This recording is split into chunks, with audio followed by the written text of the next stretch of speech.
Hi friends, ಎಲ್ರಿಗೂ ನಮಸ್ಕಾರ. Welcome to V studio. ಸಾಕಷ್ಟು ಜನ ಸೋಷಿಯಲ್ ಮೀಡಿಯಾದಲ್ಲಿ ರಕ್ಷಿತಾ ಅವರ ತಾಯಿ ಮತ್ತು ಕಾವ್ಯ ಅವರ ತಾಯಿಗೂ ಕಂಪೇರ್ ಮಾಡಿ ವಿಡಿಯೋಸ್ಗಳನ್ನ ಹಾಕ್ತಿದ್ದೀರಾ. ನೀವುಗಳು ವಿಡಿಯೋಸ್ ಮಾಡಿ ಹಾಕ್ಬೋದು ಅಂತಂದರೆ ನಮಗೂ ಕೂಡ ಕಂಪೇರ್ ಮಾಡಿ ವಿಡಿಯೋಸ್ನ ಹಾಕಕ್ಕೆ ಬರುತ್ತೆ ಗುರು. ನಾವು ರಕ್ಷಿತಾ ಶೆಟ್ಟಿ ಸಪೋರ್ಟರ್ಸು, ನಾವು ರಕ್ಷಿತಾ ಅವರ ಅಮ್ಮನ ಪರವಾಗೂ ಕೂಡ ನಿಂತ್ಕೋತೀವಿ ಅಂತ ಹೇಳೋದಕ್ಕೆ ನಾನು ಈ ವಿಡಿಯೋನ ಮಾಡಿ ಹಾಕ್ತಾ ಇದ್ದೀನಿ. ಸಾಕಷ್ಟು ಜನ ಹೇಳ್ತಿದ್ರಿ ರಕ್ಷಿತಾ ಅವರಮ್ಮ ಏನೂ ಮಾತಾಡಲಿಲ್ಲ, ಕಾವ್ಯ ಅವರಮ್ಮ ಎಷ್ಟು ಚೆನ್ನಾಗಿ ಹಿಂಟ್ಸ್ ಕೊಟ್ಟರು, ಎಷ್ಟು ಚೆನ್ನಾಗಿ ಮಾತಾಡಿದ್ರು ಅಂತ ಎಲ್ಲ ಹೇಳಿ ವಿಡಿಯೋಸ್ಗಳನ್ನ ಮಾಡಿ ಹಾಕ್ತಿದ್ದೀರಾ. ಅಷ್ಟು ಚೆನ್ನಾಗಿ ಹಿಂಟ್ಸ್ ಕೊಟ್ಟಿದ್ದಕ್ಕೆ ಇವತ್ತು ಬಿಗ್ ಬಾಸ್ ಮನೆಯಿಂದ ಹೊರಗಡೆ ಹೋಗುವಂತಹ ಪರಿಸ್ಥಿತಿ ಅವ್ರಿಗೆ ಬಂದಿದೆ ಅಂತ ಹೇಳ್ಬೋದು. ರಕ್ಷಿತಾ ಶೆಟ್ಟಿ ಅವರ ಅಮ್ಮ ಯಾಕೆ ಮಾತಾಡಲಿಲ್ಲ ಅಂತ ನೋಡೋದಾದ್ರೆ, ಅವ್ರಿಗೆ ತುಂಬಾ ಸ್ಟ್ರಿಕ್ಟಾಗಿ ಹೇಳಿ ಕಳಿಸಿರ್ತಾರೆ. ಬಿಗ್ ಬಾಸ್ ಟೀಮವ್ರು ತುಂಬ ಸ್ಟ್ರಿಕ್ಟಾಗಿ ಹೇಳಿ ಕಳಿಸಿರ್ತಾರೆ, ನೀವು ಬಿಗ್ ಬಾಸ್ ಮನೆಗೆ ಹೋದಾಗ ಯಾವುದೇ ರೀತಿಯಾದಂತಹ ಹಿಂಟ್ಸನ್ನು ಕೊಡಬಾರ್ದು, ಹೊರಗಡೆ ನಡೆಯುವಂತಹ ವಿಚಾರಗಳು ಯಾವುದನ್ನು ಸಹ ಶೇರ್ ಮಾಡ್ಕೋಬಾರ್ದು ಅಂತ ಹೇಳಿ ಕಳಿಸಿರ್ತಾರೆ. ಸೊ ಎಲ್ಲಿ ಅಪ್ಪಿತಪ್ಪಿ ಅದನ್ನು ಬಾಯಿ ಬಿಟ್ಬಿಡ್ತೀನೋ ಅಂತ ಹೇಳಿ ರಕ್ಷಿತಾ ಅವರ ಅಮ್ಮ ರಕ್ಷಿತಾ ಜೊತೆ ಸಪ್ರೇಟಾಗಿ ಮಾತಾಡೋದಕ್ಕೆ ಹೋಗಲಿಲ್ಲ. ಆ್ಯಂಡ್ ಅದನ್ನು ಕೂಡ ನೆಗೆಟಿವ್ ಆಗಿ ತಿರ್ಚಿ ಮಾತಾಡ್ತಿರೋರು ಇದ್ದಾರೆ. ರಕ್ಷಿತಾ ಅವರಮ್ಮ ರಕ್ಷಿತಾನ ತುಂಬ ಮಿಸ್ಸೇ ಮಾಡ್ಕೊಂಡಿಲ್ಲ ಅಂತ ಅನಿಸುತ್ತೆ. ಬಿಗ್ ಬಾಸ್ ಮನೆಗೆ ಬಂದು ಬೇರೆ ಕಂಟೆಸ್ಟೆಂಟ್ಗಳ ಜೊತೆನೇ ಮಾತಾಡ್ಕೊಂಡಿದ್ರು, ಗುಂಪಲ್ ಗೋವಿಂದ ಅನ್ನೋ ರೀತಿ ರಕ್ಷಿತಾ ಜೊತೆ ಮಾತಾಡ್ಕೊಂಡಿದ್ರೆ ಹೊರತು ಸಪ್ರೇಟಾಗಿ ಕರ್ಕೊಂಡೋಗಿ ಮಗಳನ್ನ ಮುದ್ದು ಮಾಡೋದಾಗಿರ್ಬೋದು, ಪ್ರೀತಿ ಮಾಡೋದಾಗಿರ್ಬೋದು ಏನೂ ಸಹ ಮಾಡಲಿಲ್ಲ. ಆ್ಯಂಡ್ ಏನನ್ನೂ ಸಹ ಪರ್ಸ್ನಲಾಗಿ ಮಾತಾಡಿಲ್ಲ, ಏನೂ ಸಹ ಕ್ಲೂ ಅನ್ನು ಬಿಟ್ಕೊಟ್ಟಿಲ್ಲ. ಅವಳು ಹೆಂಗೆ ಆಡಬೇಕು ಅನ್ನುವಂತಹ ಬುದ್ಧಿವಾದ ಕೂಡ ಹೇಳಲಿಲ್ಲ. ರಕ್ಷಿತಾ ಶೆಟ್ಟಿ ವಿನ್ ಆಗೋದು ಅವ್ರ ಅಮ್ಮನಿಗೆ ಇಷ್ಟ ಇಲ್ಲ ಅನಿಸುತ್ತೆ ಅಂತ ಹೇಳಿ ಸಾಕಷ್ಟು ಜನ ಕಮೆಂಟ್ಸ್ಗಳನ್ನು ಹಾಕ್ತಿದ್ದೀರಾ. ರಕ್ಷಿತಾ ಹೇಟರ್ಸು ಈ ರೀತಿ ಎಲ್ಲ ಕಮೆಂಟ್ಸ್ಗಳನ್ನು ಮಾಡ್ತಿದ್ದೀರಾ. ಬಟ್ ಅವ್ರ ಅಮ್ಮ ಅವಳನ್ನ ಕರ್ಕೊಂಡೋಗಿ ತಲೆ ಬಾಚಿದ್ದಾಗಿರ್ಬೋದು, ಅವಳಿಗೆ ಇನ್ನು ಮುಂದೆ ತಲೆ ಬಾಚ್ಕೊಂಡೇ ಇರಬೇಕು ಅಂತ ಹೇಳಿದ್ದಾಗಿರ್ಬೋದು, ಪ್ರೀತಿಯಿಂದ ಅಪ್ಕೊಂಡಿದ್ದಾಗಿರ್ಬೋದು, ಯಾವುದು ಸಹ ನಿಮ್ಮ ಕಣ್ಣಿಗೆ ಕಾಣಿಸೇ ಇಲ್ಲ ಅಂತ ಅನಿಸುತ್ತೆ. ಅವರಮ್ಮ ತುಂಬಾ ಲೈವ್ಲಿ ಆಗಿರುವಂತಹ ಪರ್ಸನ್. ರಕ್ಷಿತಾ ಶೆಟ್ಟಿ ಹೇಗೆ 24 ಅವರ್ಸ್ ಬಿಗ್ ಬಾಸ್ ಮನೆಯಲ್ಲಿ ಆ್ಯಕ್ಟಿವ್ ಆಗಿರ್ತಾಳೋ ಅದೇ ರೀತಿ ಅವ್ರ ಅಮ್ಮ ಕೂಡ ತುಂಬಾ ಲೈವ್ಲಿ ಆಗಿರುವಂತಹ ಪರ್ಸನ್ ಅನ್ಕೋತೀನಿ. ಆ್ಯಂಡ್ ಅವ್ರು ಎಲ್ಲರ ಜೊತೆನೂ ಕೂಡ ತುಂಬ ಚೆನ್ನಾಗಿ ಮಿಂಗಲ್ ಆಯಿತು ಅಂತ ಹೇಳ್ಬೋದು. ರಕ್ಷಿತಾನೇ ಸಪ್ರೇಟ್ ಕರ್ಕೊಂಡು ಹೋಗಿ ನಿನಗೆ ನಾನು ಒಂದಷ್ಟು ಪಾಯಿಂಟ್ಸ್ಗಳನ್ನು ಹೇಳ್ಕೊಡ್ತೀನಿ, ನೀನು ಅದೇ ರೀತಿ ಬಿಗ್ ಬಾಸ್ ಮನೆಯಲ್ಲಿ ಆಟ ಆಡಿ ಗೆದ್ಕೊಂಬಂದ್ಬಿಡು ಅನ್ನೋ ರೀತಿ ಅವರೇನು ನಡ್ಕೊಂಡಿಲ್ಲ. ಅವರು ಬಿಗ್ ಬಾಸ್ ಮನೆಯಲ್ಲಿ ಹೋದಾಗ ಎಲ್ಲರ ಜೊತೆನೂ ಕೂಡ ಮಾತಾಡೋದಕ್ಕೆ ಟ್ರೈ ಮಾಡಿದ್ರು. ಫಸ್ಟ್ ರಕ್ಷಿತಾ ಹತ್ರ ಹೋಗೋ ಬದಲು ಬೇರೆ ಎಲ್ಲ ಕಂಟೆಸ್ಟೆಂಟ್ಗಳ ಹತ್ರನೂ ಹೋದರು. ಎಲ್ಲ ಕಂಟೆಸ್ಟೆಂಟ್ ಹತ್ರ ಹೋಗಿ ರಕ್ಷಿತಾ ಜೊತೆ ಅವ್ರು ಹೆಂಗೆ ಆಡ್ತಿದ್ದಾರೆ, ರಕ್ಷಿತಾ ಜೊತೆ ನೀವು ರಕ್ಷಿತಾನ ತುಂಬ ಚೆನ್ನಾಗಿ ನೋಡ್ಕೋತಿದ್ದೀರಾ ಅಂತೆಲ್ಲ ಹೇಳಿ ಅವ್ರಿಗೆ ಥ್ಯಾಂಕ್ಸ್ ಹೇಳಿದ್ರು. ಒಂದಷ್ಟು ಜನ ಯಾರ್ಯಾರು ರಕ್ಷಿತಾನ ಹೇಟ್ ಮಾಡ್ತಿದ್ದಾರೆ ಅವರೆಲ್ರಿಗೂ ಸಹ ನೀವು ಆಟ ಚೆನ್ನಾಗಿ ಆಡ್ತಿದ್ದೀರಾ, ಇನ್ನೂ ಸ್ವಲ್ಪ ಸ್ಟ್ರಾಂಗ್ ಆಗಿ ಅಂತೆಲ್ಲ ಹೇಳಿದ್ರು. ಈ ರೀತಿ ಮಾತಾಡಿದ್ರೆ ಹೊರತು ಅವರು ರಕ್ಷಿತಾನ ಕುಗ್ಸೋ ರೀತಿ ಯಾವುದೂ ಮಾತಾಡಿಲ್ಲ. ಆ್ಯಂಡ್ ರಕ್ಷಿತಾಗೆ ಯಾವುದೇ ರೀತಿಯಾದಂತಹ ಸ್ಟ್ರಾಟಜಿಸ್ಗಳನ್ನ ಕೊಡೋದಕ್ಕೆ ಹೋಗಿಲ್ಲ. ಹಿಂಗೆ ಆಡಿದ್ರೆ ನೀನು ಬಿಗ್ ಬಾಸ್ ಮನೆಯಲ್ಲಿ ವಿನ್ ಆಗೇ ಆಗ್ತೀಯ ಅಂತ ಹೇಳಿ ಸ್ಟ್ರಾಟಜಿಸ್ಗಳನ್ನ ಕೊಡೋದಕ್ಕೆ ಹೋಗಿಲ್ಲ. ಬಟ್ ಕಾವ್ಯ ಅವ್ರ ಅಮ್ಮ ಆಗಿರ್ಬೋದು ಅಥವಾ ಅವ್ರ ತಮ್ಮ ಆಗಿರ್ಬೋದು ಈ ರೀತಿ ಸ್ಟ್ರಾಟಜಿಸ್ಗಳನ್ನ ಕೊಟ್ಬಿಟ್ರು. ಯಾವ ರೀತಿ ಅಂತಂದರೆ, ಗಿಲ್ಲಿಯ ಫ್ರೆಂಡ್ಶಿಪ್ಪನ್ನು ನೀನು ಯೂಸ್ ಮಾಡ್ಕೋ ಅನ್ನೋ ರೀತಿ ಅವ್ರ ಸ್ಟ್ರಾಟಜಿಸ್ನ ಕಾವ್ಯನಿಗೆ ಕೊಡ್ತಿದ್ದಾರೆ.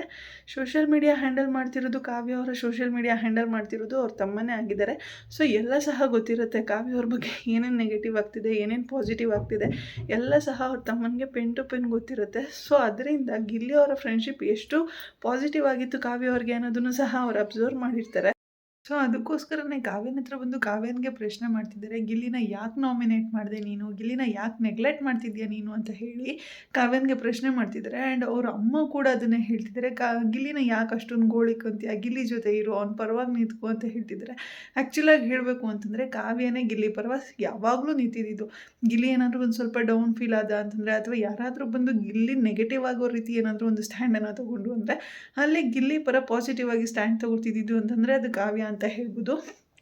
ಇಷ್ಟೆಲ್ಲ ಕಾವ್ಯ ಸಪೋರ್ಟ್ ಮಾಡ್ತಿದ್ರು ಕೂಡ ಬಿಗ್ ಬಾಸ್ ಮನೆಯಲ್ಲಿ ಒಂದಷ್ಟು ಜನ ಕಂಟೆಸ್ಟೆಂಟ್ಗಳು ಹೇಳ್ತಿದ್ರು ಗಿಲ್ಲಿಯಿಂದನೇ ಕಾವ್ಯ ಅಂತ ಹೇಳಿದಕ್ಕೆ ಗಿಲ್ಲಿನ ಎಲ್ಲೋ ಒಂದು ಕಡೆ ಕಾವ್ಯ ಅವಾಯ್ಡ್ ಮಾಡೋದಕ್ಕೆ ಶುರು ಮಾಡಿದ್ಲು. ಬೇರೆಯವ್ರ ಪರವಾಗಿ ನಾನು ಸ್ಟ್ಯಾಂಡ್ ತೊಗೊಳ್ಳೋದು ಬೇಡ, ನನ್ನ ಪರವಾಗಿ ಮಾತ್ರ ನಾನು ಸ್ಟ್ಯಾಂಡನ್ನು ತೊಗೊಳ್ಳೋಣ ಅಂತ ಹೇಳಿ ಫಿಕ್ಸ್ ಆಗಿದ್ಲು. ಆ್ಯಂಡ್ ಕಾವ್ಯ ಅವರು ಇಷ್ಟೆಲ್ಲ ನೆಗ್ಲೆಕ್ಟ್ ಮಾಡಿದ್ದಕ್ಕೆ ಸುದೀಪ್ ಅವರು ವೀಕೆಂಡಲ್ಲಿ ನಮ್ಮ ಗಿಲ್ಲಿಯವ್ರಿಗೂ ಸಹ ಒಂದು ಕ್ಲೂ ಅನ್ನು ಕೊಟ್ಟಿದ್ರು.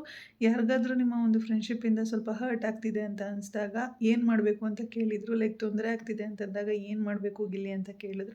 ದೂರ ಇರಬೇಕು ಅಂತ ಗಿಲ್ಲಿ ಹೇಳಿದ್ರು. ಆ್ಯಂಡ್ ಕಿಚ್ಚ ಸುದೀಪ್ ಅವರು ಒಳ್ಳೆ ರೀತಿಯಲ್ಲಿ ಬುದ್ಧಿವಾದ ಹೇಳೋ ರೀತಿನೇ ಹೇಳಿದ್ರು, ದೂರ ಇರಬೇಡಿ, ಬಟ್ ಅವ್ರ ಆಟನ ಅವ್ರು ಆಡೋದಕ್ಕೆ ಬಿಡಿ. ನೀವು ಅವ್ರ ಆಟನ ಆಡಿದಾಗ ನಿಮ್ಮ ಹೆಸರು ಜಾಸ್ತಿ ಕೇಳಿಸುತ್ತೆ ಹೊರತು ಅವ್ರ ಹೆಸರು ಸೌಂಡ್ ಮಾಡೋದಿಲ್ಲ. ಸೊ ಅವ್ರ ಆಟನ ಅವ್ರಿಗೆ ಆಡೋದಕ್ಕೆ ಬಿಡಿ, ಅವ್ರ ಪಾಡಿಗೆ ಅವ್ರು ಇರೋದಕ್ಕೆ ಬಿಡಿ, ಅವರ ಅಭಿಪ್ರಾಯಗಳನ್ನ ಅವ್ರಿಗೆ ವ್ಯಕ್ತಪಡಿಸೋದಕ್ಕೆ ಬಿಡಿ ಅಂತ ಹೇಳಿ ಗಿಲ್ಲಿಗೆ ಒಳ್ಳೆ ರೀತಿಯಲ್ಲಿ ಬುದ್ಧಿವಾದ ಹೇಳಿದ್ರು ಕಿಚ್ಚ ಸುದೀಪ್ ಅವರು ಅಂತ ಹೇಳ್ಬೋದು. ಆ್ಯಂಡ್ ಗಿಲ್ಲಿ ಕೂಡ ಅದೇ ರೀತಿ ಇದ್ದಾನೆ ಇವಾಗಲೂ ಕೂಡ. ಏನು ಟಾಂಗ್ಸ್ ಕೊಡಬೇಕು ಕೊಡ್ತಿರ್ತಾನೆ, ಏನು ಕಿಟ್ಲೆ ಮಾಡಬೇಕು ಮಾಡ್ತಿರ್ತಾನೆ. ಬಟ್ ಎಲ್ಲೇ ಅವ್ರ ಪರವಾಗಿ ಸ್ಟ್ಯಾಂಡ್ ತೊಗೊಳೋದಕ್ಕೆ ಹೋಗೋದಿಲ್ಲ ಗಿಲ್ಲಿ. ಅವಳದು ಅಂತ ಬಂದಾಗ ಅವಳ ವಿಚಾರ ಅಂತ ಬಂದಾಗ ಅದು ಕಾವ್ಯನೇ ಮಾತಾಡಬೇಕಾಗತ್ತೆ, ಗಿಲ್ಲಿ ಅಂತ ಬಂದಾಗ ಗಿಲ್ಲಿನೇ ಮಾತಾಡಬೇಕಾಗತ್ತೆ. ಬಟ್ ಇಲ್ಲಿ ಇವರ ಕಾವ್ಯ ಅವರ ತಮ್ಮ ಹೇಳಿರ್ತಿರುವಂಥ ರೀತಿ ನೋಡ್ತಿದ್ರೆ, ನೀನು ಯಾರ ಮಾತಿಗೂ ತಲೆ ಕೆಡಿಸ್ಕೊಬೇಡ, ಆ ಕಡೆ ಸುದೀಪ್ ಅವ್ರು ಹೇಳ್ತಿರುವಂತಹ ವಿಚಾರಗಳ ಬಗ್ಗೆ ಕೂಡ ತಲೆ ಕೆಡಿಸ್ಕೊಬೇಡ, ಈ ಕಡೆ ಕಂಟೆಸ್ಟೆಂಟ್ಗಳು ಕೊಡ್ತಿರುವಂತಹ ಟಾಂಗ್ ಇದೆಯಲ್ಲ, ಲೈಕ್ ಗಿಲ್ಲಿಯಿಂದನೇ ಕಾವ್ಯ ಅಂತ ಹೇಳಿ ಟಾಂಗ್ ಕೊಡ್ತಿದ್ದಾರಲ್ಲ, ಅದ್ರ ಬಗ್ಗೆ ಎಲ್ಲ ತಲೆನೇ ಕೆಡಿಸ್ಕೊಬೇಡ. ಗಿಲ್ಲಿನ ಉಪಯೋಗಿಸ್ಕೋ, ಗಿಲ್ಲಿ ಫ್ರೆಂಡ್ಶಿಪ್ನ ಉಪಯೋಗಿಸ್ಕೋ, ಗಿಲ್ಲಿ ಜೊತೆ ಚೆನ್ನಾಗಿರುವಂಥ ಹೇಳೋ ರೀತಿನೇ ಅವ್ರ ಅಮ್ಮ ಆಗಿರ್ಬೋದು ಅವ್ರ ತಮ್ಮ ಆಗಿರ್ಬೋದು ಹೇಳಿದ್ದು. ನಿನ್ನ ನೆಗೆಟಿವ್ ಮಾಡ್ತಿರೋದು ಯಾರು ಅಂತಂದರೆ, ಲೈಕ್ ನೀನು ಗಿಲ್ಲಿಯಿಂದ ಕಾವ್ಯ ಅಂತ ಹೇಳ್ತಿರೋದು ಯಾರು ಅಂತಂದರೆ, ಬಿಗ್ ಬಾಸ್ ಮನೆಯಲ್ಲಿ ನಿಂಗೆ ಆಗದೇ ಇರೋರು ಮಾತ್ರ.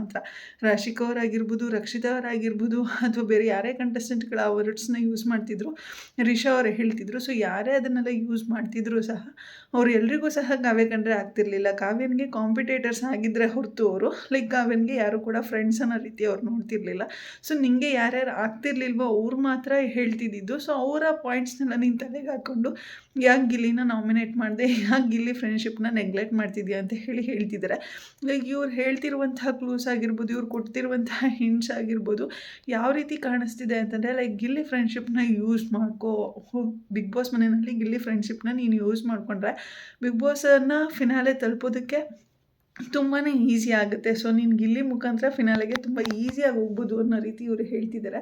ಸೊ ಗಿಲ್ಲಿನ ಬಿಡಬೇಡ ಅಂತ ಹೇಳ್ತಿದ್ದಾರೆ. ಬಿಗ್ ಬಾಸಿಂದ ಹೊರಗಡೆ ಬಂದಮೇಲೆ ಅದು ಏನಾಗುತ್ತೋ ಆಗಲಿ ಪರವಾಗಿಲ್ಲ, ಅದನ್ನು ನಾವು ನೋಡ್ಕೊಳ್ಳೋಣ. ಬಟ್ ಗಿಲ್ಲಿನ ಬಿಗ್ ಬಾಸ್ ಮನೆಯಲ್ಲಿ ಯೂಸ್ ಮಾಡ್ಕೊ ಅನ್ನೋ ರೀತಿನೇ ಅವ್ರು ಹೇಳ್ತಿರೋದು. ಲೈಕ್ ಇಲ್ಲಿ ಇಂಡಿವಿಜುವಲ್ ಆಟ ಅನ್ನೋದು ಬಂದಾಗ ಕಾವ್ಯ ಅವರು ಇಂಡಿವಿಜುವಲ್ ಆಗಿನೇ ಆಟ ಆಡಬೇಕಾಗುತ್ತೆ. ನಾವು ಎಷ್ಟೇ ಸೀಸನ್ಸ್ನ ನೋಡ್ಕೊಂಬಂದಿದ್ರು ಸಹ ಎಲ್ಲ ಸೀಸನಲ್ಲೂ ಕೂಡ ಪೇರೆಂಟ್ಸ್ ಬಂದು ಹೇಳಿರೋದು, ಲೈಕ್ ಅವರ ಫ್ಯಾಮಿಲಿ ಮೆಂಬರ್ಸ್ ಬಂದು ಹೇಳಿರೋದು, ನಿಮ್ಮ ಇಂಡಿವಿಜುವಲ್ ಗೇಮ್ನ ನೀವು ಆಡಿ, ಒಬ್ಬರ ಜೊತೆನೇ ಇರಬೇಡಿ, ಎಲ್ಲರ ಜೊತೆ ಮಿಂಗಲ್ ಆಗಿ ನಿಮ್ಮ ಆಟನ ನೀವು ಆಡಿ ಅಂತ ಹೇಳಿ ಕ್ಲೂಸ್ ಕೊಟ್ಟರೆ, ಇದೇ ಫಾರ್ ದ ಫಸ್ಟ್ ಟೈಮು ಕಾವ್ಯ ಫ್ಯಾಮಿಲಿಯವ್ರು ಬಂದುಬಿಟ್ಟು ನೀನು ಗಿಲ್ಲಿನ ನೆಗ್ಲೆಕ್ಟ್ ಮಾಡಬೇಡ, ಗಿಲ್ಲಿ ಒಬ್ಬನ ಜೊತೆ ಇರು, ಗಿಲ್ಲಿನ ನೆಗ್ಲೆಕ್ಟ್ ಮಾಡಬೇಡ ಅಂತ ಹೇಳಿ ಗಿಲ್ಲಿ ಜೊತೆನೇ ಇರು ಅನ್ನೋ ರೀತಿ ಕ್ಲೂಸ್ಗಳನ್ನು ಕೊಟ್ಟಿದ್ದಾರೆ. ಹೊರಗಡೆ ಎಸ್ ಅಫ್ಕೋರ್ಸ್ ತುಂಬ ಚೆನ್ನಾಗಿ ಬಂತು ಗಿಲ್ಲಿ ಮತ್ತು ಕಾವ್ಯ ಅವರ ಫ್ರೆಂಡ್ಶಿಪ್.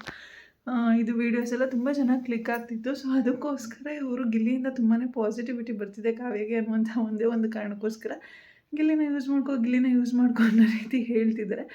ಸೊ ಗಿಲ್ಲಿನ ಯೂಸ್ ಮಾಡ್ಕೊಂಡು ಆಟ ಆಡು ಅಂತ ಹೇಳುವಂಥ ತಾಯಿಗಿಂತ ಲೈಕ್ ಯಾವುದೇ ರೀತಿಯಾದಂತಹ ಕ್ಲೂಸ್ನ ಬಿಟ್ಕೊಡ್ದೆ ಬೇರೆ ಎಲ್ಲರ ಜೊತೆ ಮಿಂಗಲ್ ಹಾಕ್ಕೊಂಡಿದ್ರಂತಲ್ಲ ರಕ್ಷಿತಾ ಶೆಟ್ಟಿಯವರ ತಾಯಿ, ಆ ರಕ್ಷಿತಾ ಶೆಟ್ಟಿಯವ್ರ ತಾಯಿ ಎಷ್ಟೋ ಮೇಲು ಅಂತ ಹೇಳ್ಬೋದು. ಸೊ ನನ್ನನ್ನು ಕೇಳೋದಾದರೆ ರಕ್ಷಿತಾ ಶೆಟ್ಟಿ ವರ್ಸಸ್ ಕಾವ್ಯ ಅವರ ತಾಯಿ ಅಂತ ಕೇಳೋದಾದರೆ ನನಗೆ ಬೆಟರ್ ಪರ್ಸನ್ ಅಂತ ಅನಿಸಿದ್ದು ರಕ್ಷಿತಾ ಶೆಟ್ಟಿಯವ್ರ ತಾಯಿ ಅಂತ ಹೇಳ್ಬೋದು. ಆ್ಯಂಡ್ ಎಸ್ ಅಫ್ಕೋರ್ಸ್ ಕಾವ್ಯ ತುಂಬಾ ಟಾರ್ಗೆಟ್ ಮಾಡ್ತಾಳೆ ರಕ್ಷಿತನ, ತುಂಬ ಎವಿಡೆಂಟಾಗಿ ಟಾರ್ಗೆಟ್ ಮಾಡ್ತಾಳೆ ಅಂತ ಹೇಳ್ಬೋದು. ಸೊ ಎಲ್ಲರೂ ಕೂಡ ಕ್ಲಿಯರ್ ಕಟ್ಟಾಗಿ ಗೊತ್ತಾಗ್ತಿರುತ್ತೆ ಕಾವ್ಯ ಎಷ್ಟು ಟಾರ್ಗೆಟ್ ಮಾಡ್ತಿದ್ದಾಳೆ ರಕ್ಷಿತಾ ಶೆಟ್ಟಿನ ಅಂತ ಹೇಳಿ. ಆ್ಯಂಡ್ ಅವ್ರ ಅಮ್ಮನ ಮುಂದೆ ಕೂಡ ಪನಿಷ್ಮೆಂಟನ್ನು ಕೊಟ್ಟಿದ್ಲು. ಸೊ ಅದಕ್ಕೆ ಕರ್ಮ ಇವಾಗ ಅನುಭವಿಸ್ತಿದ್ದಾಳೆ ಅಂತ ನಾನು ಹೇಳೋಕ್ಕೆ ಇಷ್ಟಪಡೋದು. ಸೊ ಈ ವಿಡಿಯೋ ಬಗ್ಗೆ ನಿಮ್ಮ ಅಭಿಪ್ರಾಯ ಏನು ಅನ್ನೋದನ್ನು ಕಮೆಂಟ್ ಸೆಕ್ಷನಲ್ಲಿ ತಿಳಿಸಿ. ಹಾಗೆ ನಿಮಗೆ ಕಾವ್ಯ ಅವ್ರ ತಾಯಿ ಬೆಟರ್ ಅಂತ ಅನಿಸಿದ್ರಾ ಅಥವಾ ರಕ್ಷಿತಾ ಅವ್ರ ತಾಯಿ ಬೆಟರ್ ಅಂತ ಅನಿಸಿದ್ರಾ ಅದನ್ನು ಸಹ ಕಮೆಂಟ್ ಸೆಕ್ಷನಲ್ಲಿ ತಿಳಿಸಿ ಅಂತ ಹೇಳ್ತಾ ಇವತ್ತಿನ ವಿಡಿಯೋನ ಇಲ್ಲಿಗೆ ಏನು ಮಾಡ್ತಾಯಿದ್ದೀನಿ. ಯಾರಿಗೆಲ್ಲ ವಿಡಿಯೋ ಇಷ್ಟ ಆಗಿದೆ ಪ್ಲೀಸ್ ಲೈಕ್ ಮಾಡಿ, ಶೇರ್ ಮಾಡಿ, ಕಮೆಂಟ್ ಮಾಡಿ. ಹಾಗೆ ಯಾರೆಲ್ಲ ಇನ್ನೂ ನನ್ನ ಚಾನಲ್ಗೆ ಸಬ್ಸ್ಕ್ರೈಬ್ ಮಾಡ್ದಿರೋ ವಿಡಿಯೋನ ನೋಡಿದ್ರು ಪ್ಲೀಸ್ ಬೇಗ ಸಬ್ಸ್ಕ್ರೈಬ್ ಮಾಡ್ಕೊಳ್ಳಿ. Thank you so much. Love you all. Take care. Bye bye.